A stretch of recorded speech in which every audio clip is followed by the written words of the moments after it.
दरूद पढ़ने से ज़िंदगी तवील होती है, रिज़्क में इजाफ़ा होता है, मासूमीन राज़ी होते हैं। मिल के सारे सहबान बुलंद आवाज़ से सलावत।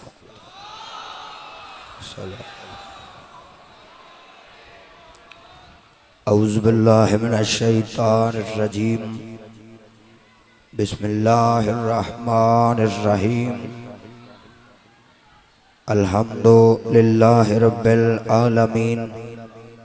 सुम्मस्सलातु वस्सलामु अला सय्यदिल अंबिया वल मुरसलीन सय्यदिना व नबियना शफ़ीए ज़ुनूबिना व तबीबे क़ुलूबिना अबिल क़ासिम मुहम्मद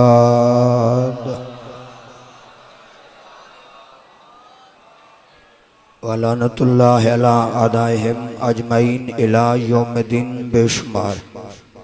अम्मा बअदु फ़क़द क़ाल अल्लाहु तबारक व तआला फ़ी किताबिहिल मजीद व खिताबिहिल हमीद व हुवा अस्दक़ुस सादिक़ीन। बिस्मिल्लाहिर रहमानिर रहीम। या अय्युहल्लज़ीना आमनुत्तक़ुल्लाह वब्तग़ू अलैहिल वसीला वजाहिदू फ़ी सबीलिही लअल्लकुम तुफ़्लिहून। सलावत। नहीं, ऐसे नहीं जैसे आले मोहम्मद लाए के सलवात हैं, आप थोड़े नहीं बहुत ज़्यादा हैं। मिलके बुलंद आवाज़ से दरूद तिलावत फरमाएँ। अल्लाहुम्मा सल्लि अला मुहम्मद व आले मुहम्मद। दुआ है आले मोहम्मद का करीम अल्लाह, आले मोहम्मद का रहीम अल्लाह आप सबको इस बेहतरीन इबादत का बेहतरीन अजर अता फरमाए। जो दुआएं आप अपने जहनों में लेकर निवास रसूल की सफ़े हज़ा पे आते हैं, मेरा मालिक उन्हें शर्फ़ कबूलियत अता फरमाए। जिस मोमिन या मोमिना की दुआ हम तक नहीं पहुँच सकती लेकिन दिल में है, मालिक उसे भी शर्फ़ कबूलियत अता फरमाए। दुआ फरमाए कायनात में सबसे बड़ा दरवाज़ा आले मोहम्मद का है, इससे बड़ा दरवाज़ा तो हमारे पास है ही कोई नहीं जहाँ से मांगा जाए, क्योंकि अल्लाह के घर से भी हमें यही आते दिखाई देते हैं। इसलिए दुआ फरमाए कि जो मोमिनीन व मोमिनात बे औलाद हैं या जिनके पास औलाद नरीना नहीं, मेरा अल्लाह बहन भाइयों के सदक़े में उन्हें औलाद जैसी नेमत से सरफराज फरमा दे। जो अज़ादार किसी हवाले से तंग दस्त है, मालिक उसकी तंग दस्ती को दूर फरमाए। जो रिज़्क के लिए परेशान है, मेरा मालिक आठवें मौला का सदका और उसके रिज़्क में इजाफ़ा फरमाए। जहाँ जहाँ भी इमाम हुसैन अलैहिस्सलाम के चाहने वाले, निवास रसूल से मोहब्बत करने वाले जहाँ जहाँ भी ज़िक्र में मसरूफ़ हैं, अल्लाह हर मोमिन के इज़्ज़त माल जान की हिफाजत फरमाए। मैं हर मेंबर पे ये दुआ करता हूँ, आदत समझ के नहीं इबादत समझ के करता हूँ कि मेरे अल्लाह हमें उस वक़्त तक मौत न देना जब तक गाजी के इमाम की कब्र की ज़ियारत ना हो जाए। लाखों दुआओं की एक दुआ जो हर मोमिन को उठते बैठते खाते पीते सोते जागते ये दुआ करनी चाहिए। मेरा अल्लाह ज़माना फ़िस्क़ व फ़ुजूर से भर चुका है, जुल्म व जबर की इंतहा हो गई है। अब भेज उसे जो पर्दा ग़ैबत में वक्त का अली बन के तशरीफ़ फरमा है। इन दुआओं की कबूलियत के लिए मिल के बुलंद आवाज़ से एक दफ़ा सलवात और पढ़ दें।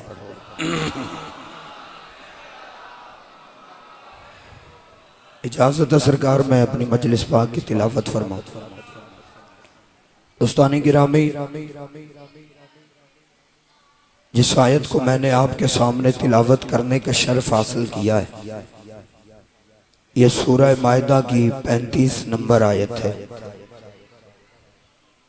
अल्लाह सूरह मायदा में इरशाद फरमा रहा है कि ए ईमान वालो, अल्लाह से डरो और उसकी बारगाह में पहुंचने का वसीला तलाश करो। वजाहिदू फी सबीलिही लअल्लकुम तुफ़्लिहून, और उसकी राह में जिहाद करो, शायद कि तुम इस तरह से कामयाब हो जाओ। मेरी कोशिश होती है मैं रोज़ाना आपको उन हस्तियों का तारुफ करवाऊं जिन्हें अल्लाह ने अपने और हमारे दरमियान वसीला बनाकर भेजा है, और जो भाई मुसलसल बिला नागा मुझ जैसे बहुत कम इल्म इंसान को सुनने के लिए आते हैं, वो मेरी तायीद फरमाएंगे कि मैंने आपके सामने गुज़श्ता मजलिसों में इस बात की वजाहत फरमाई है कि अगर इस कायनात में अल्लाह की बारगाह में पहुंचने के लिए अगर कोई बेहतरीन वसीला है तो वो आले मोहम्मद हैं। ठीक है सरकार। आज भी मैं अपने मौजू से मुत्तसिल होने लगा हूँ। मेरी कोशिश होती है कि आप पहले जुमले पे मेरी तायीद फरमा देंगे तो अगली मंजिल मेरी आसान हो जाएगी। आज लोग कहते हैं जी शिया जब भी देखो आले मोहम्मद का तस्करा करते हैं, जब भी देखो ये अली का तस्करा करते हैं। मैं कहता हूँ दोस्ताने गिरामी, हम शिया अपनी मर्जी से इनका तस्करा नहीं करते, बल्कि मैं तो इसलिए तस्करा करता हूँ कि जिसे अल्लाह बुलंद करे उसे कोई नीचा नहीं कर सकता है। अगली सतर पे बेसाख्ता आपके दिल से दुआ निकलेगी। जुमला आपने समात फरमा लिया, इसका दूसरा हिस्सा पढ़ने लगा हूँ। याद रखना, जिसे अल्लाह बुलंद करे उसे कोई नीचा नहीं कर सकता, और जिसे खुदा नीचा करे उसे कोई बोना ऊंचा नहीं कर सकता। लेकिन शिया सुन्नी भाइयों, जहाँ तक आले मोहम्मद के फजाइल की बात है तो इनके फजाइल किसी कच्ची पक्की रोटी पे नहीं लिखे हुए, बल्कि इनके फजाइल बयान करने वाला खुद रहमान है। और जिस किताब में लिखे हुए हैं उस किताब का नाम कुरान है। तो अब घर जाके सोचना, जब कोई दुश्मन अहले बैत कुरान को नहीं मिटा सकता तो फजाइल आले इमरान को कैसे मिटा सकता है। आप जी ये सलामत रहे सरकार, मालिक जिंदगी दराज फरमाए। आपने मेरा साथ देना है। मैं आज के दिन की 6ठी 7वीं मजलिस आपके सामने पढ़ने लगा हूँ, और वादा करता हूँ ऐसे ही पढ़ूंगा जैसे मैंने पहली मजलिस पढ़ी थी।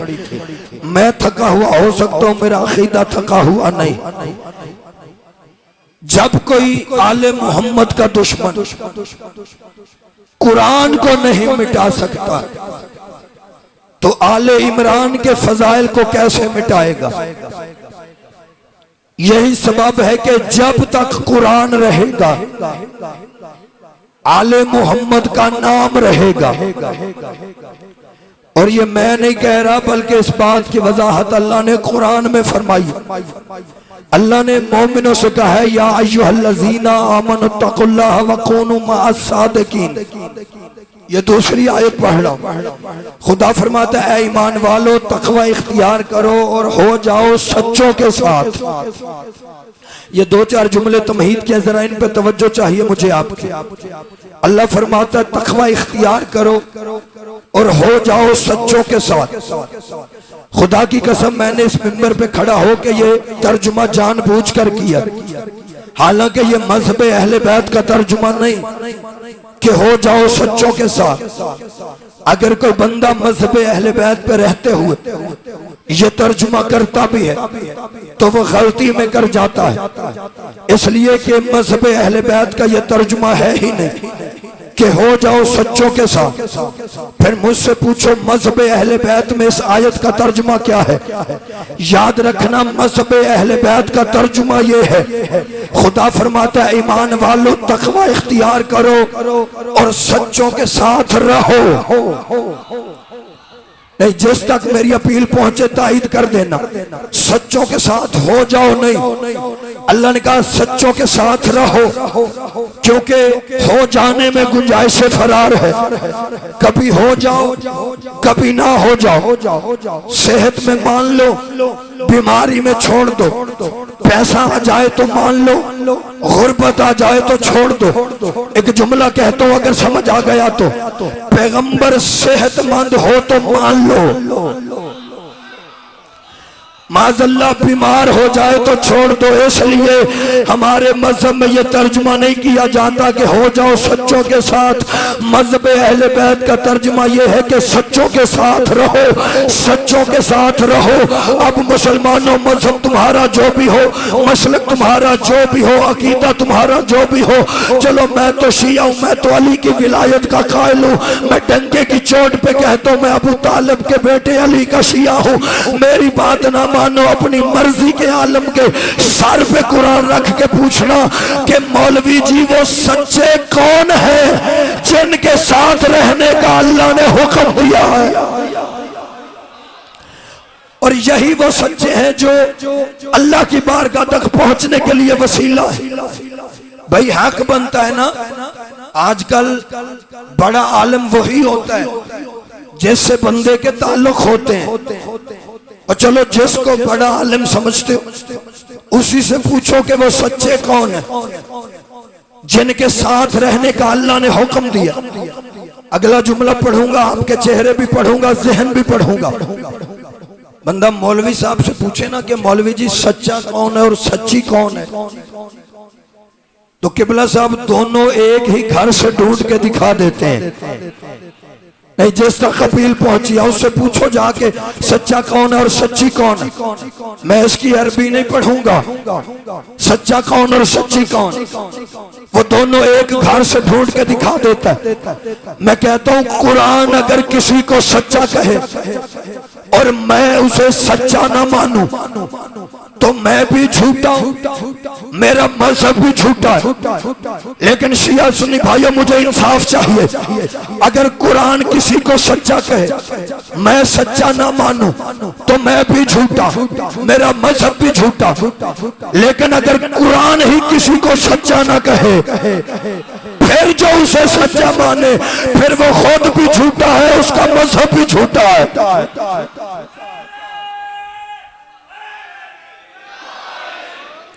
आज की इंतहाई इंपॉर्टेंट गुफ्तगू है मेरी, दिन थोड़े रह गए हैं। अब इन 2-3 दिनों में मैंने आपके सामने अपनी गुफ्तगू का रिजल्ट पेश करना है, इसलिए मुझे एक एक बंदे की तवज्जो चाहिए। याद रखना, सच्चे वो नहीं जिन्हें मैं और आप सच्चे कहें, इसलिए कि जिन्हें मैं अच्छा समझूंगा मैं सच्चा कह दूंगा, जिन्हें आप अच्छा समझेंगे आप उन्हें सच्चा कह देंगे। इसलिए ये गुजारिश कर रहा हूं, सच्चे वो नहीं जिन्हें मैं और आप सच्चा कहें, सच्चे वो हैं जिन्हें कुरान सच्चा कहे। फैसला तो कुरान ने करना है ना। सच्चे वो है जिन्हें कुरान सच्चा कहे।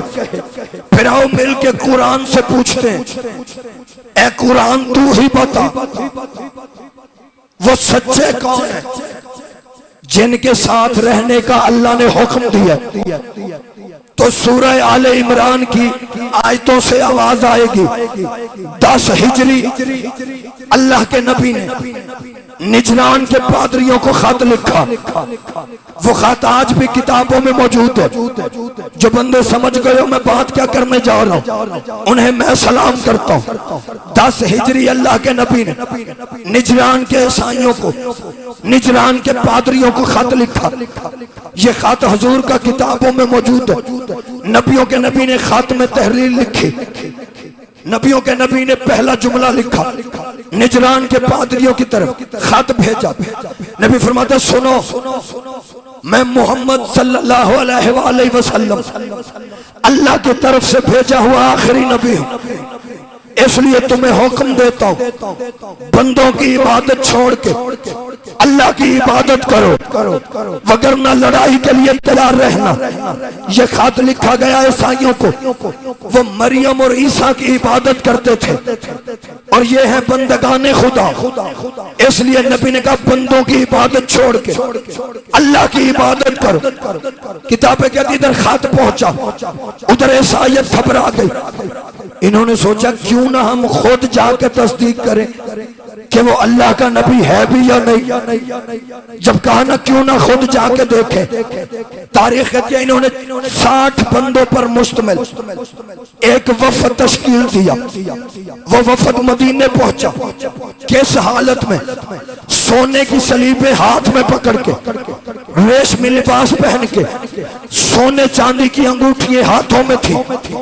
ये दौलत की नुमाइश करते हुए मदीने पहुंचे।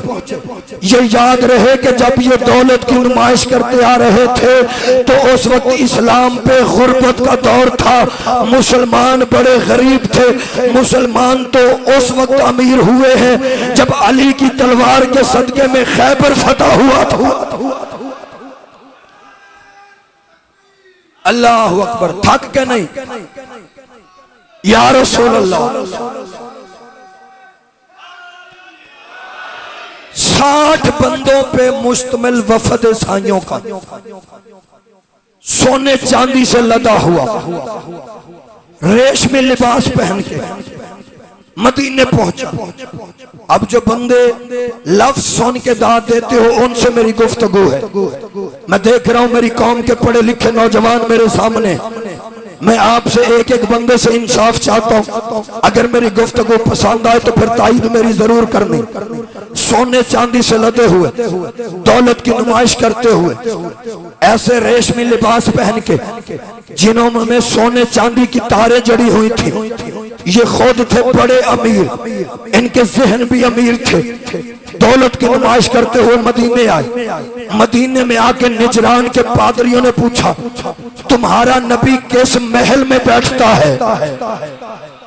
नहीं, जुमलों पे ध्यान देना, तुम्हारा खुद अमीर थे ना, इनके जहन में यह था कि शायद मुसलमानों का नबी भी माज़अल्लाह कोई बादशाह टाइप का बंदा होगा जो महलों को पसंद करता होगा। इन्होंने आके पूछा, तुम्हारा नबी किस महल में बैठता है? जवाब आया, वो दौलत का चाहने वाला नहीं। अगला जुमला सुनना जिसके लिए मैंने इतनी तमहीद की है। इन्होंने कहा, नबी किस महल में बैठता है? आवाज आई, वो दौलत का चाहने वाला नहीं, उसे मालो जर का लालच नहीं, वो अबू जर का आका है, वो अबू जर का आका है, इसलिए मस्जिद में बैठता है। इन्होंने कहा, मस्जिद में कोई बहुत बड़ा तख्त है? जवाब आया, नहीं, वो अबू तुराब का मौला है, इसलिए मट्टी पे बैठना ज्यादा पसंद करता है। आप जी ये सलामत रहे, आखिरी आदमी तक इबादत फरमाए। या मालिक सलामत रखे, या अली कहने वालों को। आवाज आई, वो अबू तुराब का मौला है, इसलिए तुराब पे बैठना ज्यादा पसंद करता है। खुदा की कसम, सैयदों की आदत थी, ये मट्टी पे बैठना ज्यादा पसंद करते थे। यही सबब है कि एक बंदे ने मेरे मुर्शिद अली से पूछा था, या अली आप सैयद हो के मट्टी पे बैठना पसंद क्यों करते हैं? मुस्कुरा के अली ने फरमाया, इसलिए यहाँ से बंदा गिरता नहीं है। बोलो यार, जो अली बादशाह के मानने वाले बैठे, ये मेरा जुमला तो नहीं, अली बादशाह का फरमान है कि यहाँ से बंदा गिरता नहीं। इसलिए जवाब मिला, वो अबू तुराब का मौला, इसलिए तुराब पे बैठना पसंद करता है। इधर ईसाइयों को यह जवाब मिला, ईसाई बड़े हैरान हुए। उन्होंने कहा, ये कैसे हो सकता? कैसरे रोम के तख्त को तोड़ने वाला मट्टी पे बैठता है, ये कैसे हो सकता है? ईसाई हैरानगी के आलम में दौड़ के नबी की मस्जिद में आके इन्होंने नबियों के नबी को सलाम किया। मुझे इस पाक मिंबर की कसम, खुल के अजीम के वारिस नबी ने इनके सलाम का जवाब ही नहीं दिया। जब जवाब ना मिला, ईसाई परेशान हो गए। उन्होंने कहा, हमने तो सुना था ये खुल्के अजीम का वारिस नबी, ये पत्थर मारने वालों को दुआएं देता है, ये कूड़ा फेंकने वाली की इयादत करता है, ये कांटे बिछाने वालों के साथ उसने सलूक से पेश आता है। ईसाइयों ने कहा, हमें तो ये बताया गया था कि ये रहम दिली बड़ा, लेकिन इसने तो हमारे सलाम का जवाब ही नहीं दिया। अब मेरी मजलिस की तमहीद खत्म हो गई, यहाँ मैं पहला जुमला पढ़ने लगा हूँ और फैसला कौन जुमला पढ़ूंगा, उसके बाद तेरा अपना मुकद्दर तू जिसे मानता है उसे मानता रहना। लेकिन मैं फैसला को नतीजा गुजरावाला के इस मरकजी इज्तिमा में पढ़ना चाहता हूँ। ईसाइयों ने कहा, हमें तो बताया गया था कि ये इतना रहम दिल है, अगर कूड़ा फेंकने वाली भी बीमार हो जाए तो ये इंतकाम नहीं लेता, ये उसकी खैरियत पूछता है। लेकिन इसने तो सलाम का जवाब ही नहीं दिया। ईसाई परेशान होके बाहर निकले, ये परेशान होके बाजार में जा रहे थे। अब किबला मैं वजाहत नहीं करूंगा इस जुमले की, समझना आपने खुद है, जिसे समझ आ गया उसका अपना मुकद्दर। ये परेशान होके जा रहे थे, या रास्ते में इन्हें दो बंदे मिले, देख के कहते हैं, लिबास से तुम मुसाफिर लगते हो, मदीने के तुम हो नहीं सकते, क्योंकि अगर मदीने के होते तो लिबास इतने अच्छे ना होते, मदीने के होते तो लिबास इतने चमकदार ना होते, मदीने के होते तो लिबास इतने कीमती ना होते। लिबास से मुसाफिर लगते हो लेकिन शक्ल से परेशान हो, वजह क्या है? इन्होंने कहा, वजह क्या होनी है, हम ऐसे ऐसे मोहम्मद की बारगाह में गए थे, हमने जाके सलाम किया, उसने सलाम का जवाब ही नहीं दिया। ये दोनों बंदे हंस के कहते हैं इतने बड़े नबी की बारगाह में बगैर वसीले के नहीं, लेट हो गए हैं आप, लेट हो गए हैं जुमलों पे। यार कोशिश करें मेरे साथ सफर करें, बेदार जहन मेरे सामने कहने लगे इतने बड़े नबी की बारगाह बगैर वसीले के। उन्होंने कहा जनाब फिर करें तो करें क्या? इन्होंने कहा कल हमें वकील बना कर ले जाना, फिर देखना हजूर सलाम का जवाब देते हैं या नहीं देते। मैं सारी रात पढ़ता रहूं तो निचोड़ यही है जो मैं पढ़ने लगा। इन्होंने कहा हमें वकील बना कर ले जाना। अब किबला जैसे वो डूबते को तिनके का सहारा कहते हैं, अब ये आए थे बात करने, बात हो नहीं रही थी। इन्होंने कहा हमें वकील बना कर ले जाना। उन्होंने कहा जी ठीक है, सुबह हमारे वकील बनकर हमारे साथ चलना। उन्होंने कहा नहीं वकील बन के ही नहीं चलना, वकीलों की फीस भी होती है। जब कहा ना फीस, उन्होंने कहा क्या मतलब? उन्होंने कहा मतलब तो सादा सा, ये 2-4 सोने की अंगूठियां हमें भी दे दें। गुर्बत का दौर था ना यार, अब वजाहत तो मेरे बस में नहीं। 2-4 अंगूठियां हमें भी दे दे। अब किताबें कहती हैं अगले दिन फीस में अंगूठियां लेके ईसाइयों के वकील बन के मस्जिद में पहुंचे। मैं गलत कहूं गाजी यहीं पे मेरी सांस रोक दे, तू सुन के ना माने तेरा अपना मुकद्दर। अगले दिन अंगूठियां लेके नबी की बारगाह में पहुंचे, ईसाइयों को साथ लेके वकील बन के नबी की बारगाह में आए। खुदा की कसम किताबें कहती है इन्होंने आके नबी को सलाम किया। खुल के अजीम के वारिस नबी ने फिर अपना मुंह फेर लिया।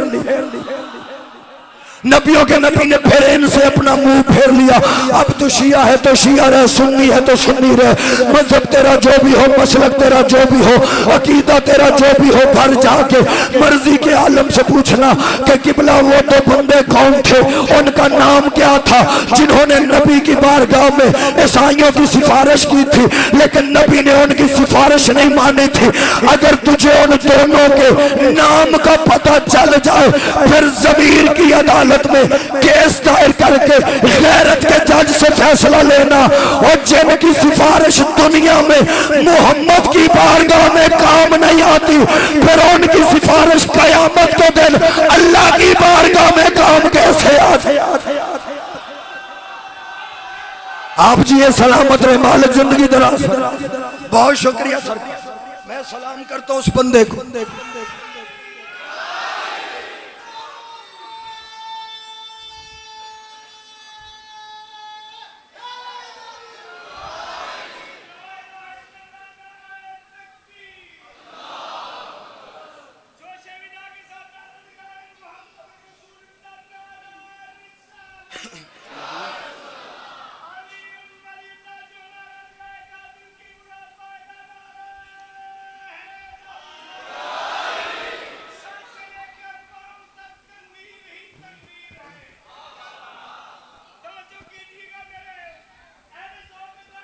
जियो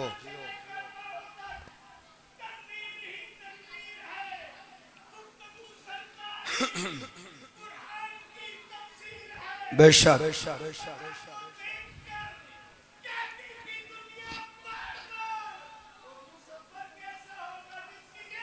तस्वीर है। हाय हाय हाय या अलिया।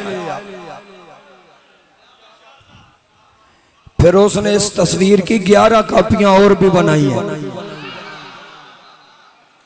और ऐसी कापियां कोई पहचान ही नहीं सकता, इनमें फर्क ही कोई नहीं।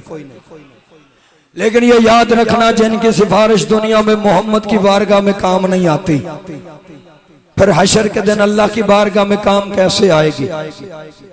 इन्होंने सलाम किया, हजूर ने फिर सलाम का जवाब न दिया। अगले दिन दूसरे दिन यानी ईसाई परेशान होके फिर निकले। अब एक जुमला पढ़ने लगा हूं जो बंदा ज़हनी तौर पे बेदार है। पहले दिन गए, नबी ने सलाम का जवाब नहीं दिया। दूसरे दिन वो 2 बंदे साथ गए, फिर भी सलाम का जवाब नहीं मिला। ईसाई दूसरे दिन परेशान होके निकले। रिवायतें कहती हैं इन्हें फिर एक बूढ़ा मिला। नहीं यार, आप मेरे साथ सफर नहीं कर रहे जो जवान बैठे हो। इन्हें फिर एक बूढ़ा मिला, लेकिन वो पहलों जैसा नहीं था। किताबें कहती है कम अज कम उसकी 600 साल की उम्र थी और नून की तरह झुकी हुई कमर थी। किताबें कहती है जैसे ही उसने नून की तरह झुकी हुई कमर अलफ की तरह सीधी की तो दाढ़ी में वो सितारे चमकने लगे जो बतूल की चौखट पे झाड़ू देने की वजह से आए थे। इन हाथों पे रहमत नाज़िल जो इस जिक्र में बुलंद हो रही। जब उसने सीना सीधा किया तो सीने पे मिन्ना अहलल बैत का तमगा इम्तियाज लगा हुआ था।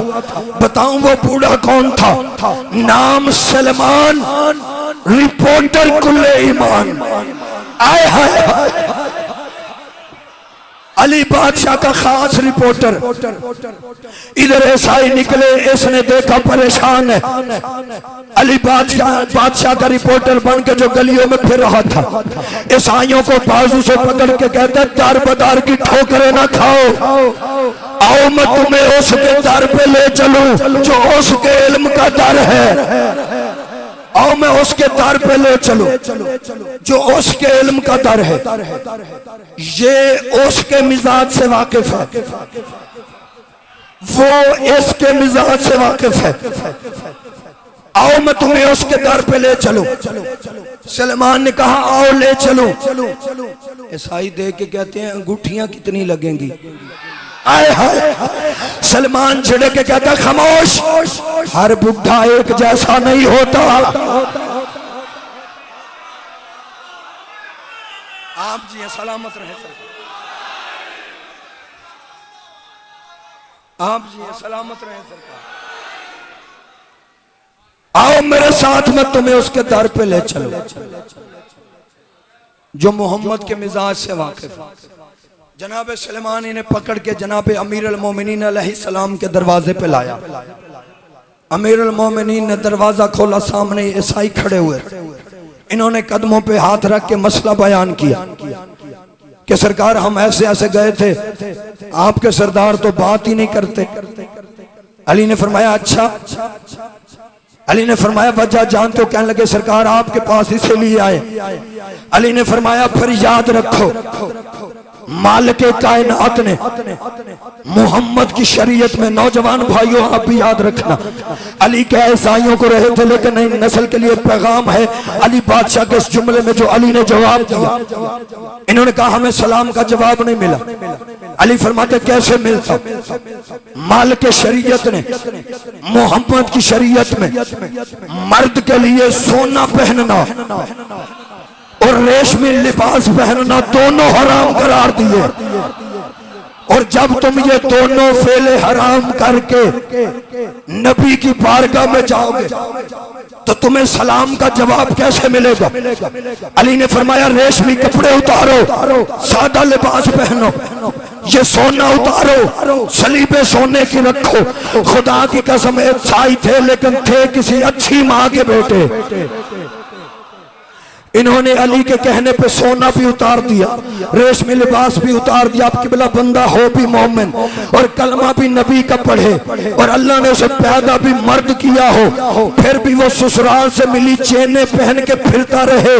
दो बातों में से एक जरूर है, या वो शरीयत का बागी है या फिर उसे अपने मर्द होने पे यकीन नहीं।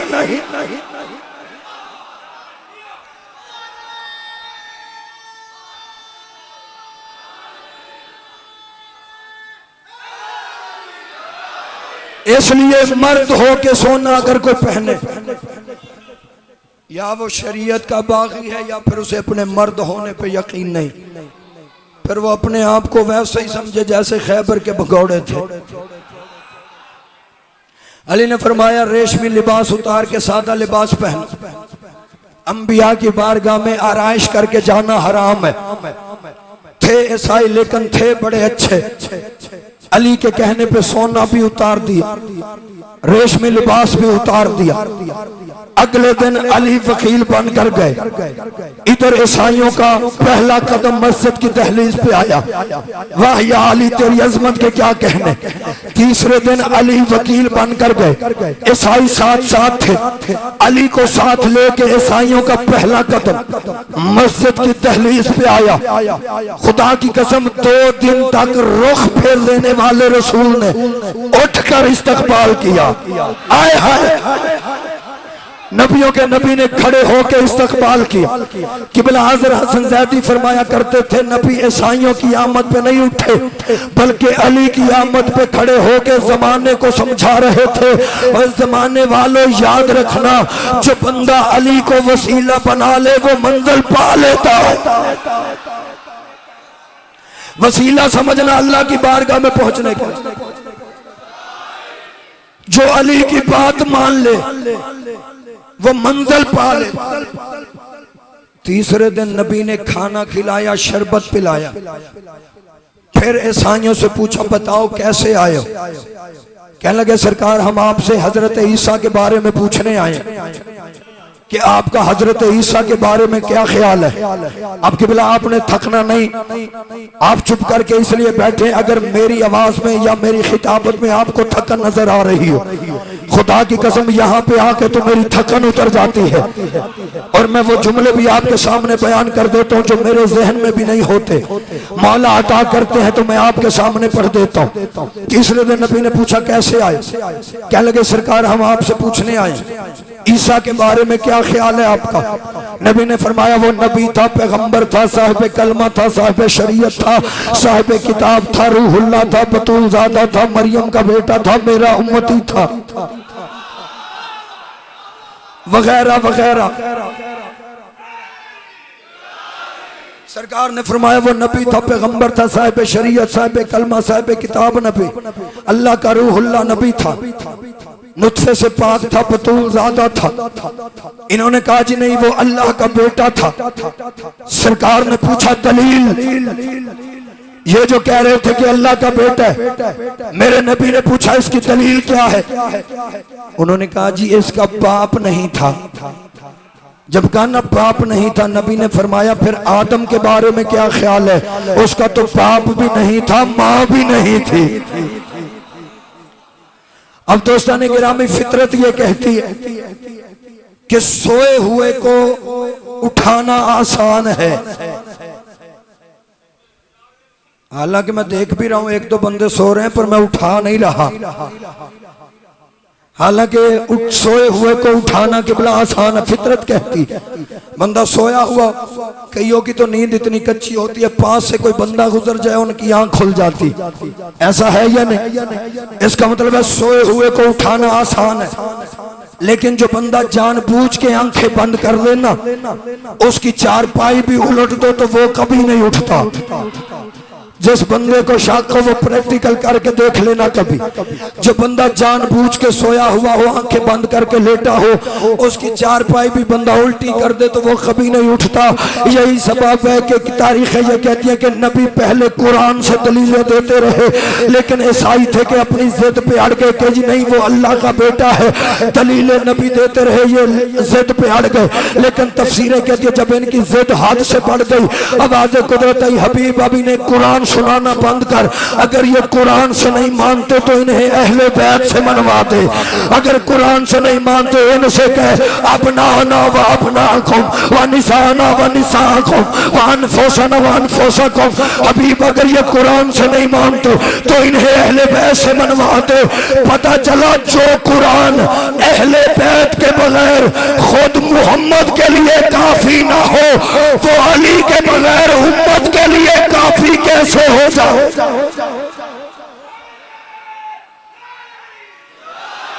बहुत शुक्रिया।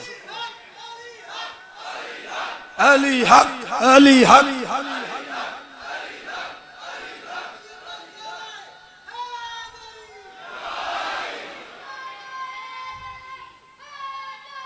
या अली, मालिक आपकी जिंदगी दराज फरमाए, मालिक आपको सलामत रखे। जाओ जाके किताबें पढ़ो, तारीखें पढ़ो। परेशान तो नहीं हो गया? अली बादशाह ने फरमाया रेशमी लिबास उतारो। ये नबी के पास गए, जाके इन्होंने पूछा ईसा के बारे में क्या ख्याल है। नबी कुरान से दलीलें देते रहे, ना माने, आखिर जिद पे अड़ गए। अल्लाह ने कहा अब इनसे दलीलों से बात ना कर, इनसे कहे अब ना आना व अब ना आकुम व निसा आना व निसा आकुम व अनफुसना व अनफुसकुम। आप हैरान होके सुन रहे हैं, मैं ठीक आयत पढ़ रहा हूँ। मैंने किबला कॉलेज में भी तालीम हासिल की है, मदरसे का भी पढ़ा हूँ, इसलिए आयत मैं बड़े ध्यान से पढ़ता हूँ जब भी पढ़ूं। अल्लाह ने कहा हबीब अगर ये नहीं मानते इनसे कह तुम अपने बेटे लाओ, हम अपने बेटे लाते हैं, तुम अपनी औरतें लाओ, हम अपनी औरतें लाते हैं, तुम अपने जैसों को लाओ,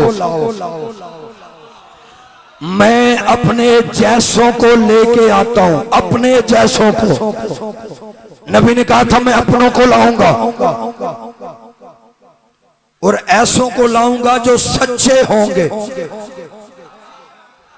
आज की मजलिस की सबसे बारीक बात मैं करने लगा हूं, अगर समझ आ गई तो लुत्फ दुबाला हो जाए।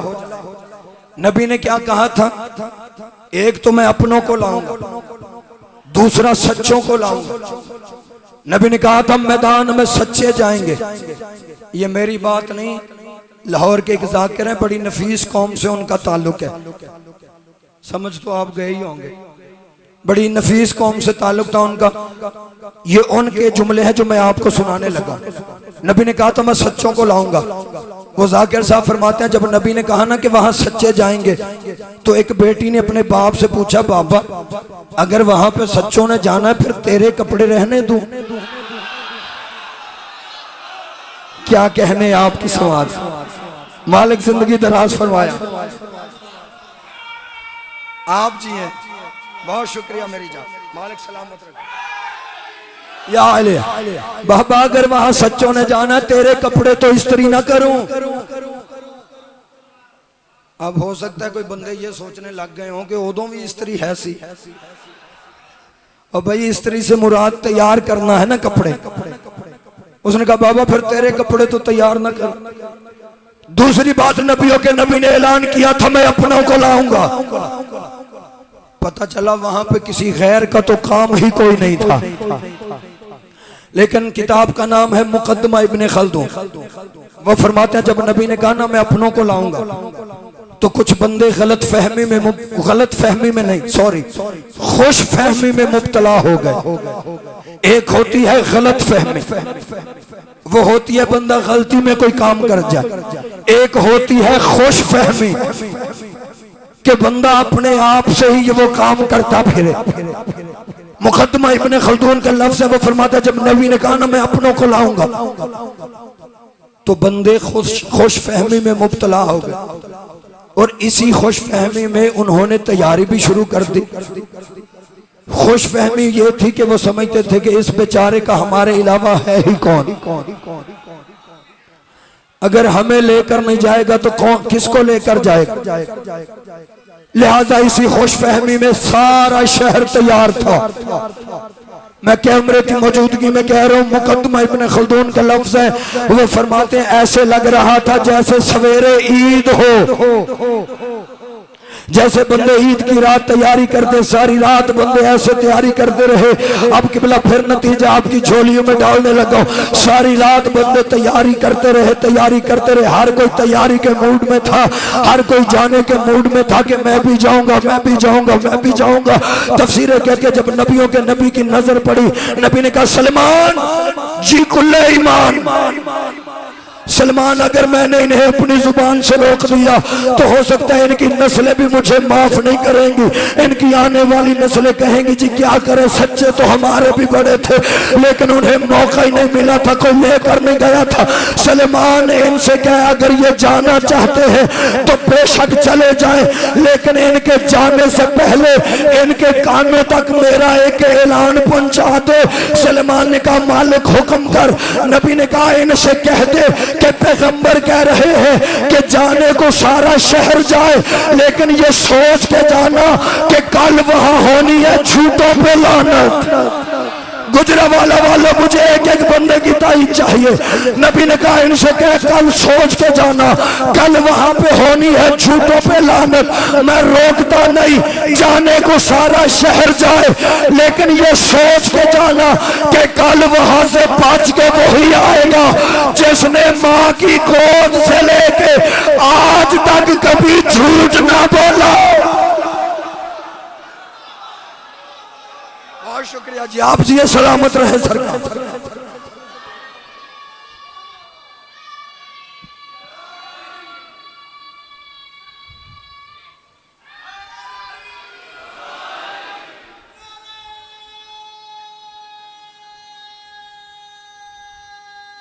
मिल के कलेजे की ताकत से यार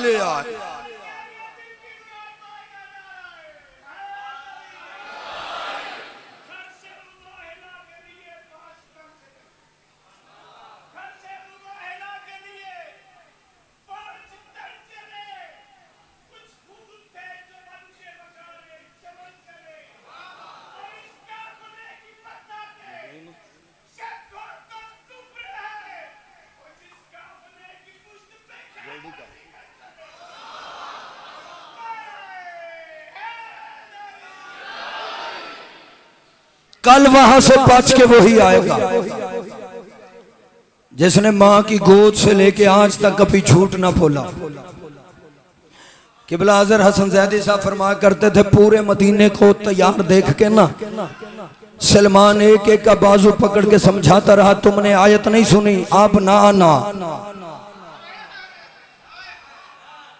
नहीं, शायद मैं समझा ही नहीं सका, फिर कहता हूं। तैयार देख के मदीने को तो सलमान कहता, तुमने आयत नहीं सुनी, आप ना आना, पहले आते रहे हो, आप ना आना। इसलिए कि पहले था तलवार का मैदान, पहाड़ पे चढ़ के बचा जा सकता था, अब है लानत का मैदान, पीछे पड़ गई तो कयामत तक पीछा नहीं छोड़ेगी।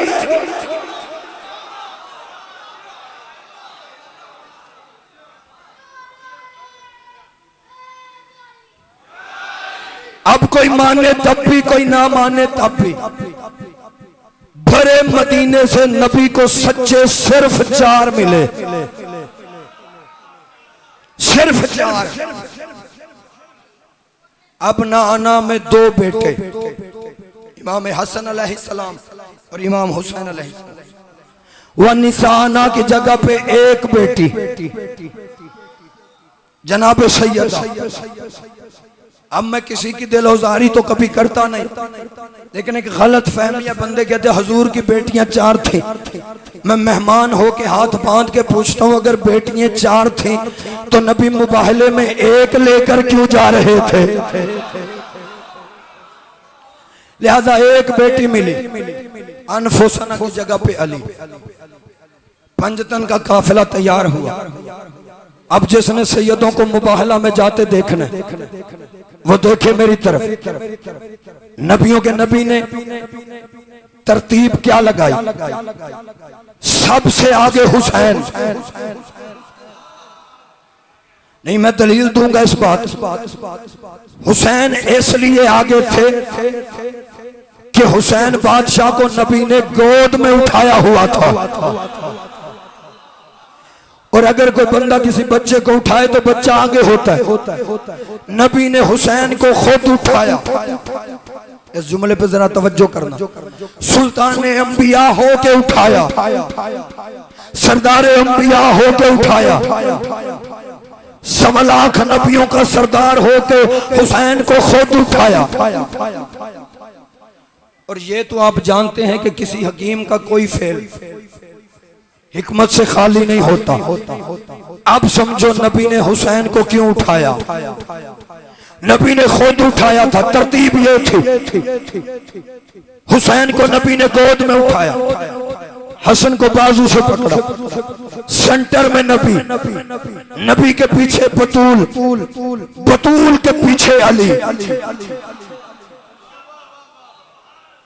अब ये हैदरी रोड है, कोई और जगह होती तो मैं अगला जुमला भी पढ़ता, लेकिन क्योंकि मुझे किसी की दिलौजारी नहीं करनी, आप सारे हुसैन के मेहमान हैं, बस जुमले सुन। तरतीब हुसैन सबसे आगे, इमाम हसन साथ, दरमियान में नबी, पीछे सैयदा, पीछे अली। मिलकर दरूद पढ़ दें आगा से।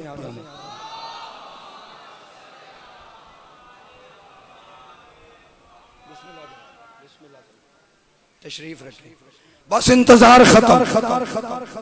तरतीब ज़हन में आ गई, गोद में हुसैन, साथ मेरा बादशाह हसन, दरमियान में नबी, नबी के पीछे सैयदा, सैयदा के पीछे अली।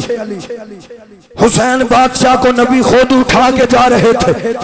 मैं हाथ जोड़ के कहूंगा, या रसूल अल्लाह, आप तो सरदार अंबिया हैं, आप तो इमामुल अंबिया हैं, आप तो 1.25 लाख नबियों के सरदार हैं। सरकार, आप नबी हो के हुसैन को उठा के क्यों जा रहे हैं?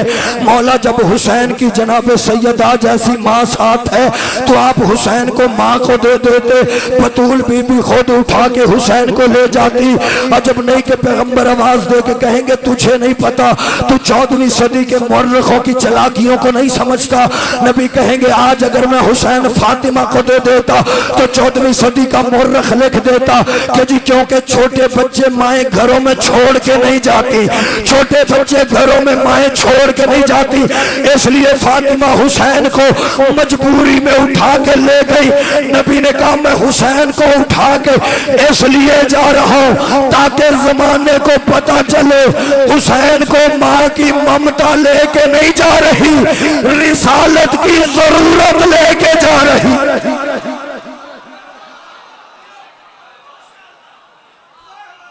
अब सुने, अली को सबसे पीछे क्यों रखा? इसमें भी एक राज है, अली पीछे क्यों थे? जो अली हर मैदान में आगे होते थे। गुलाम अब्बास भाई वो मुबाहला में जाते हुए पीछे क्यों थे? वो राज पढ़ूं। अली पीछे इसलिए थे, हालांकि जब भी नबी किसी मैदान में जाते, अली बादशाह आगे आगे होते थे। बदर में आगे, ओहद में आगे, खंदक में आगे, खैबर में आगे। आज अली पीछे, आज पीछे क्यों थे? वजह सुनना। अगर अली होते आगे तो लोग ये लिख देते कि जी अली है शेर खुदा। ईसाइयों ने अली को आते देखा होगा, वो अली के रोब को देख के डर गए होंगे, इसलिए उन्होंने मोहम्मद मुस्तफ़ा सल्लल्लाहु अलैहि वसल्लम से माफी मांग ली। लोग कह देते कि जी अली के डर से ईसाइयों ने मुबाहला नहीं किया था, वो इसलिए हार गए क्योंकि आगे आगे अली थे। इसलिए नबी ने रखा अली को सबसे पीछे ताकि दुनिया को पता चले मोहम्मद मुस्तफ़ा ने मुबाहला ताकत से नहीं जीता, सदाकत से जीता है। मुसाहिब में तवील नहीं पढ़ूंगा, सिर्फ एक जुमला पढ़ूंगा, बस उस तक आपको लेके जाना चाहता हूं। नबी वो चेहरे लेके चला जिनके किरदार का नाम कुरान है। चलो मैं लफ्ज बदल देता हूं, ऐसे चेहरे, खत्म हो गई बात। ऐसे चेहरे लेके चला जिनकी पेशानियों से लाइटें निकल निकल के नूर की आसमान से टकरा रही थी। पंजतन का काफिला जा रहा था, रोशनियां निकल निकल के आसमान से टकरा रही। या इतने में एक पादरी की नजर पड़ी, दूसरों को बुला के कहता है, सुनो, मैं ऐसे चेहरे देख रहा हूं, अगर ये पहाड़ से कहें अपनी जगह से हट जा तो पहाड़ अपनी जगह छोड़ देगा। खबरदार, इनसे मुबाहला न करना। अगर इनमें से किसी एक ने भी तुम्हारे हक में बद्दुआ कर दी तो कयामत तक रुए जमीन पे कोई ईसाई नहीं बचेगा। इसका ये ऐलान करना था। ईसाइयों ने फैसला कर लिया हम माफी मांगेंगे। इधर नबी मैदान में पहुंचे, इन्होंने माफी मांग ली और इन्होंने कहा सरकार हम माफी मांगते मुबाहला नहीं करेंगे। अब मैं आपसे फैसला लेना चाहता हूं कि जब आले मोहम्मद घर से निकले थे तो अल्लाह ने झूठों पे लानत भेज दी थी, क्योंकि आले मोहम्मद घर में भी सच्चे थे, मैदान में भी सच्चे थे। अल्लाह ने लानत भेज दी थी। अभी थोड़ी देर गुजरनी थी कि ईसाइयों पे लानत पड़ जानी थी, लेकिन ईसाइयों ने माफी मांग ली, इसलिए वो लानत से बच गए, उन पे लानत नहीं पड़ी। अब फिर मुझसे पूछो वो लानत गई कहां? मैं आपको अपने पास से जवाब नहीं दूंगा। यही सवाल इमाम से हुआ था। अगर इमाम ना बताते तो मुझ जैसे जाहिल को पता न चलता। किसी बंदे ने पूछा था तेरे छठे मौला से कि मौला वो लानत ईसाइयों पे तो पड़ी नहीं, फिर वो लानत गई कहाँ? इमाम ने फरमाया उस दिन से अल्लाह ने उस लानत को अपने पास महफूज रखा है। अब कयामत तक जो भी हमारे मुकाबले पे आता रहेगा अल्लाह की लानत उस पे होती रहे।